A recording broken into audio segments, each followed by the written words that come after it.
There's nothing more southern than fried chicken. Just ask any good southern lady. I'm going to show you how to cut up a whole chicken and save you a little bit of money. We're going to deep fry our chicken today. It's going to be extra crispy. Fried chicken was always on the menu for Sundays. It was always so good. You know, we can't always take for granted that everybody knows how to cut up a whole chicken. Most of us do know how, that grew up probably raising and cutting up chickens, but there's a lot of people that don't, especially our younger people. So we're going to fry up some chicken. So the first thing we got to do is cut up this chicken. Now you can buy cut up chicken in the supermarket already cut up, but the price per pound is a lot more. So I always I'm going to back that up. I don't buy chicken in the supermarkets anymore. In fact, this one right here is from a local farmer who grows chickens and sells them at our All-American Made store. He sells chickens and pork, and that's what he raises. So we're very blessed to be able to have, you know, something that close that we have can use like that fresh meat. So you can look at this chicken and you can tell that it's not a very big chicken. In fact, it's about the size that Grandma would have went out and probably killed to fry chicken that night or that Sunday. But Mr. Brown and I really don't like a real beefed up chicken that's been beefed up on hormones and everything. Got my cutting board here, and I even got it on top of plastic wrap to keep anything from going over on my sink. Now cutting up chickens, it's not, now Mr. Brown sharpened my knife, so he knows when I get a sharp knife I'm liable to cut my finger. But we're going to start on this side, and we're just going to pull down right here at the thigh. And if you'll look, there's a bone, that thigh bone right there, and we're just going to cut at that thigh bone if I can get it broke.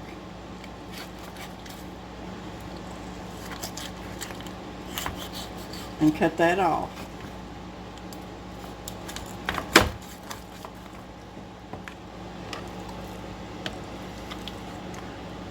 Now right here at your thigh and your leg, you're just going to go down.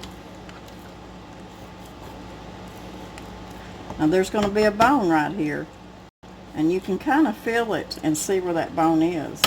And you can even snap it before you try to cut it.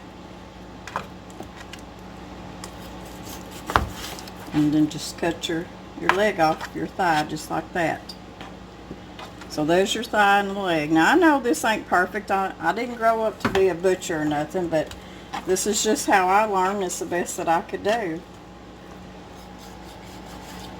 I'm going to cut this other leg off, thigh. And I'm just going to break that bone. If I can find that bone. I have a hard time finding that bone.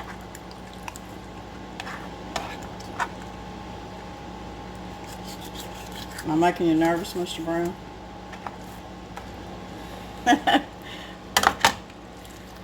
Look how little. It's going to be good. It's going to be tender and good. So we're going to find this bone again. You can break it and you can feel it about where you need to cut it, and just cut it off just like that. Now, like I said, I've got plastic wrap over here, so I'm not putting that on my sink. I just need it out of my way. Now I'm going to go back here. I'm going to lift this wing up. I'm just going to kindly pull its little arm back and cut that wing off just like that. Go the other side. Pull its little wing back.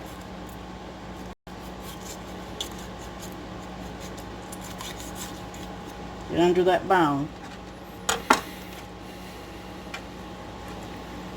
Now, what I'm going to do is this is the back. Mr. Brown really likes the back. My favorite part.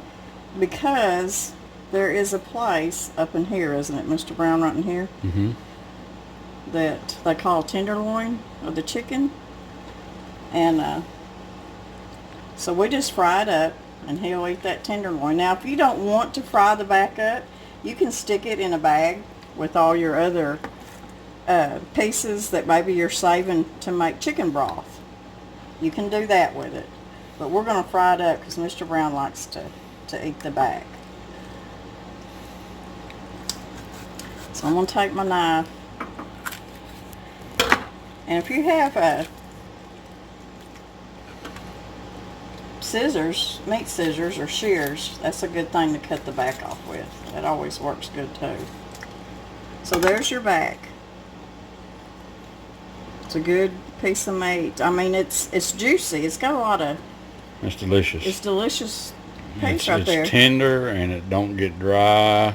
That was your grandma's favorite piece too, was the back. I remember that. Back down there toward the tail end, there's right at the hips, there's where the thigh was attached, there's,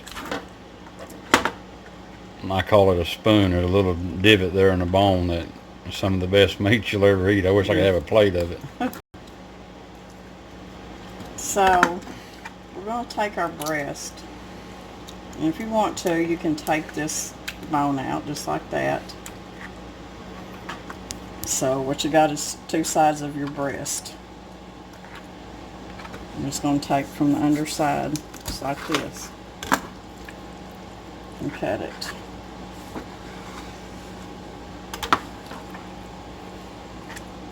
So there you've got 1, 2, 3, 4, 5, 6, 7, 8 pieces of chicken. And I mean, that would feed several people. What does that hen weigh, about 2 pounds? I think 2.5? 2.5. Perfect. It's perfect size. I mean, that's just about the size that, like I said, you'd raise to eat. We don't yourself. want them no bigger than that. No. So anyways, cutting up a chicken's not hard. Now, I'm not perfect at it. I kind of messed up on the wishbone, but I've not even cut up a chicken in a while. So anyways, there's your chicken. I'm going to scrub my hands real good. And but I want to show y'all. I'm not frying this chicken tonight. This is for tomorrow night. So what we need to do is brine this chicken a little bit. And what that's going to do is it's going to give you a juicier chicken. Now you can brine it in buttermilk and just regular milk. You can make a brine and you can use salt, water, a little bit of brown sugar, stuff like that. I think it's 6 quarts of water to 1/4 of a cup of salt and 1/4 of a cup of brown sugar. And that's a good brine for chicken. Or you can do what I'm going to do tonight. This is Italian dressing. I'm going to let my chicken soak in this because I think it's really going to give the meat a really good, tender, juicy taste. We've got a restaurant that makes really good grilled chicken breast, and this is what they do is they soak their chicken breast overnight in Italian dressing.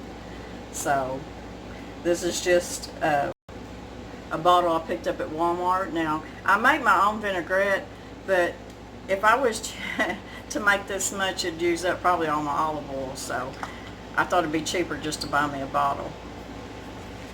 So we're going to put the chicken pieces. And that ain't the first time we've ever done that, huh? No. Soaked it in that. I usually, when I'm frying chicken though, I usually soak it in buttermilk. But I'm just going to do this like I would if we were grilling it. Because it gives the meat such a good, tender, juicy taste. So I'm just going to make sure that I've got enough in here to keep it good and covered. And I'll put plastic wrap over it before I put it in the fridge. Now let it soak. It'll soak It'll brine tonight and most of the day tomorrow before, we get home from work, and we'll fry it up. I'm using self-rising flour. I feel that self-rising flour gives a crispier crust. It's got your baking soda and baking powder and salt and all that in there. Not very much salt, but it's got enough that it just gives better crispiness on the outside of the chicken. I mean, that's just what I think. But I've got some seasonings here, and these are some of my favorite seasonings for fried chicken. I've got, now, y'all can cut this back a little bit if you don't like seasonings as much, but I've got a whole tablespoon of garlic powder. If you want to cut that back, you go right ahead. I've got a teaspoon of salt. I've got a teaspoon of black pepper. I've got a teaspoon of cumin. I've got a teaspoon of paprika. And I've got a teaspoon of poultry seasoning. And all this is going to go in my flour. And what I'm going to do is I'm just going to take a fork and I'm going to mix this up. Mix my flour up. And I'm going to dip my chicken in here. Now what I did is I took a paper towel. Now I rinsed my chicken. I took it out of that marinade and I rinsed my chicken. And then I took a paper towel and I dried it as much as I can, because the drier your chicken, the crispier the skin. So I try to get as dry as I can because I like crispy. So I'm going to bring y'all closer and we'll get to frying this chicken. I'm just stirring my seasonings up really good here in my flour. Get them all incorporated good. Forgot my fork. Now there's one way, if you don't have a thermometer for your deep fryer, there's one way, a good way that you can test that, and that's taking a little bit of flour in your finger and just kind of throwing it. It's not quite hot enough, but it will be. I'm just going to mix this up good, this flour up good. Now a lot of people ask, do you salt your chicken, salt and pepper, and season your chicken before you roll it in the flour? And a lot of times I do, especially when I've just soaked it in buttermilk. But since I marinated my chicken in Italian dressing, I'm not going to salt or pepper it. I feel like there's going to be enough seasoning. But any other time I would. So I think I got my flour mixed up pretty good. I'm going to take my chicken pieces. I'm just going to roll them around in my flour and get a pretty decent coating of flour on there. Now I know that a lot of people like to do dip their chicken pieces in milk and egg, or roll it in flour and then milk and egg and then back in flour. And it is good chicken. I just like it better this way. This is the way my grandma cooked chicken. This is the way Danny's grandma cooked chicken. It was just simple ingredients and simple ways of cooking it. Now, she didn't use a deep fryer. I guarantee you, she used her iron skillet. But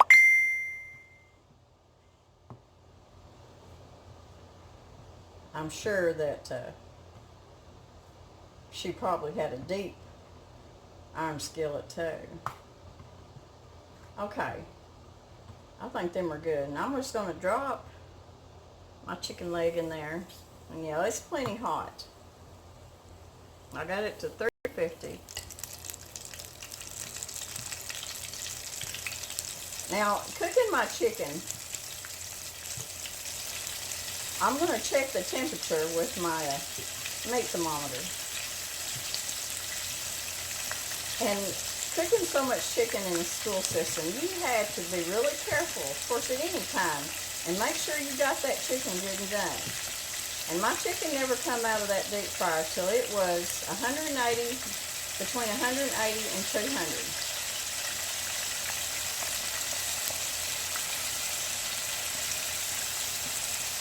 So that's the way I do it at home too.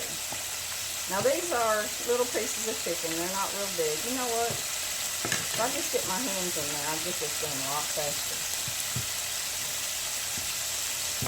God gave me these tools and I'm going to use them. Yeah, that's frying up real good. Now I'm going to show you something. This is the thigh. And y'all know the thighs, it's real bloody around that bone. And you can take that bone out, because a lot of people have trouble even getting the meat done around that bone on the thigh. It kind of scares them. So you can take the bone out, and that'll help it. Now in school, what we would do, what we were taught to do, is to take that thigh and take that bone and break it. Break it in the middle, and you want to keep it in there, and that will keep it'll cook better down there by the bone, and you won't have all that blood down there by the bone. But I'm just going to take mine out. They slip out real easy. And these are little thighs, so it won't take long for these to cook. So I'm going to wash my hands, and I'll bring y'all back and we'll check on the chicken and see how it's doing. Okay, I timed my chicken legs and my wings, and they've been in here 6 minutes. Of course, now they're little, so you got to take that into consideration. A big, thicker leg is going to take longer. And I turned my deep fryer down between 350 and 325 because it was getting a little bit hot. And I'm going to check my chicken, and it's between 180 and 200, and it's got a good scald on it. And this is why I like using a deep fryer, because it gets that chicken, it cooks it evenly all the way through and all the way around at the same time. You're not having to flip your chicken and one side gets really crispy and the other one gets burned or whatever. So it's just an even cook on your fried chicken. And I know these little wings are done because there's really not much to them. But I love chewing on a chicken wing.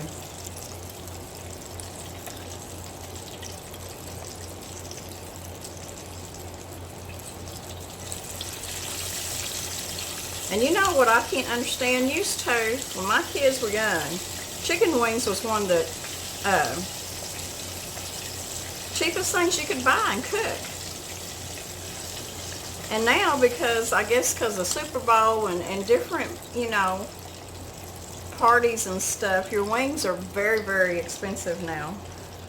So buying a whole chicken and cutting it up is really your cheapest way. So my deep fryer is still sitting on between 325 and 350, and I'm going to put my thighs in.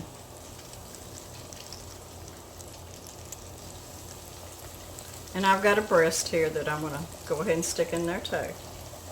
So those 3 pieces, you don't want to load your pot up too much, because what'll happen is your grease will cool down way too much. So that's just about right. So I'm going to let these 3 pieces cook, and then I'm going to cook these other 2. I'm going to fry up Danny's back that he likes, and we come back, we'll taste our fried chicken.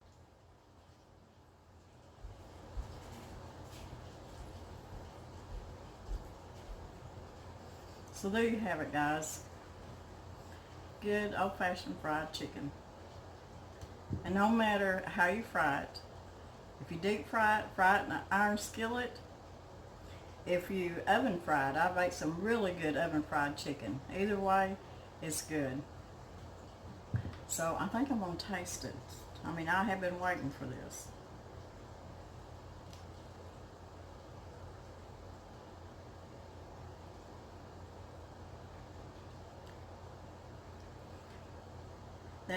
That meat is so juicy from being in that marinade for that many hours. The meat's got a really good taste to it. It's crunchy on the outside. It's good.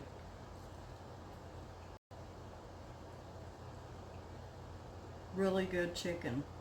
I hadn't had fried chicken in a while. So that's some good stuff, y'all. I hope y'all fry up some chicken.